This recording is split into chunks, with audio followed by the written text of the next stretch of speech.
Welcome back.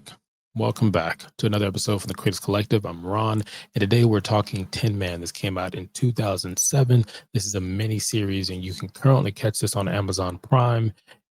And we'll talk about it. If you don't know what Tin Man is, I'll explain. It fits in the world of Wizard of Oz, not necessarily Wicked or The Wiz.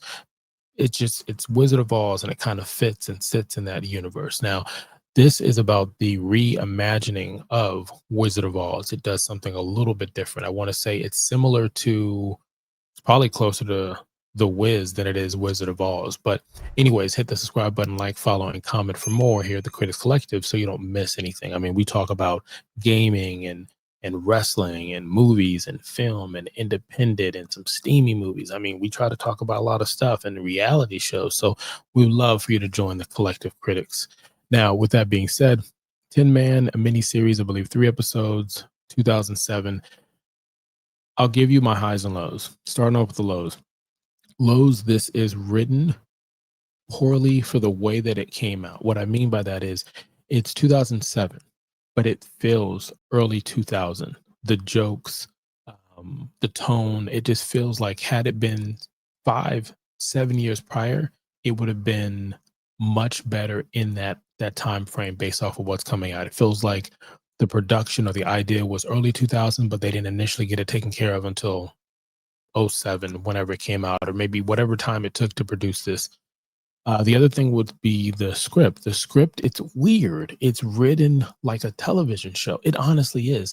It's almost like there's certain times where you can hear a commercial break would have happened and you would have been perfectly fine with it. And it just, the scene cuts. Like if you ever remember going to the movie theaters back in the day, if you were watching a movie and you saw like a little spot or something on one of the corners, you knew that the scene was going to change, and that's how we would splice the movie and cut it upstairs. Or the scene would go from someplace really really bright to someplace really really dark. Like that was it just felt like that's what this had in it.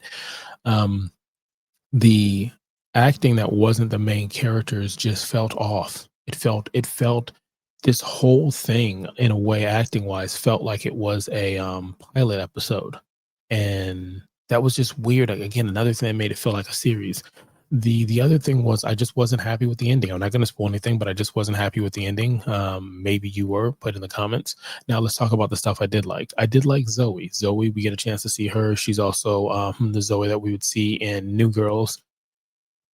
I don't know why we haven't done a real life not Tyler Perry, Katy Perry movie, a real life Katy Perry movie with Zooey as Katy Perry.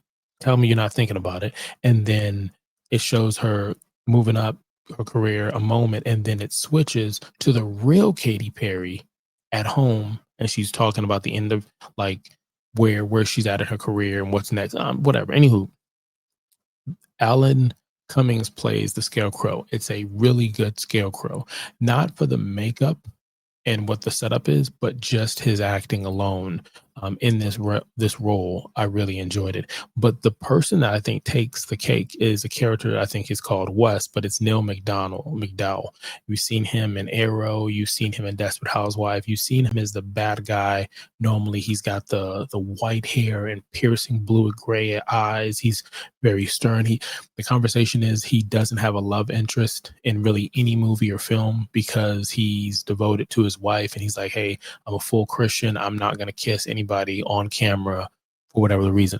I don't know why he doesn't write in the comic, like in the contract, the person must look like my wife, so my wife could be the double, and I kiss her, and we could do it for real, right? And then she makes money, so technically we make it more money. Anyways, back to Tin Man.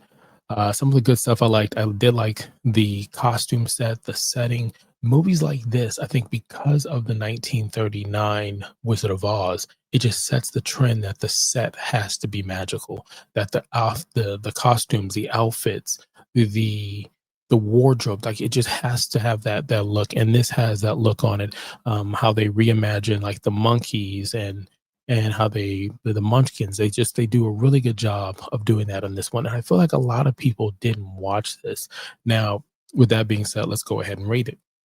Now, this came out in 2007. I feel like it's dated. It should have been like 2003 at best. It's 3 episodes, and we rate here from a 0 to 5, 5 being excellent, 0 being horrible. We're talking about Tin Man, 2007. Like I said, it is a retelling of The Wizard of Oz. Zooey is the character. She's the main character. She's your Dorothy. You're watching what's going on with Toto and the rest of them. And the focal point of this for Tin Man is interesting because I believe Tin Man is the only one other than Dorothy that has a perspective that is told in the book, I believe. And Wes, which is the character played by Neal, I think they do a really good job with him. He's a tin man meaning that he was a police officer, detective type of thing. And he's, to me, the gel of the whole show. 100% the gel of the whole show. And I could see a love interest thing happening, but again, I already explained why that wasn't going to happen. But it seemed like you could see the connection of that in this. Like I said, I thought the cast was a good cast for what it was. I think just the execution of how it was is going to let me believe or let me go to the rating of a 3. It's a 3. It's average.